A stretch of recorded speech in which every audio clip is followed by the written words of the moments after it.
You ask Tiger to solve.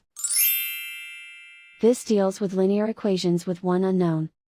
The final result is n equals 46. Let's solve it step by step. Group all constants on the right side of the equation. Subtract 66 from both sides. Group like terms. Simplify the arithmetic.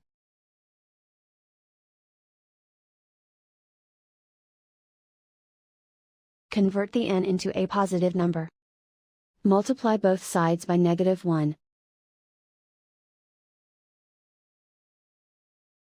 Remove the ones. Simplify the arithmetic.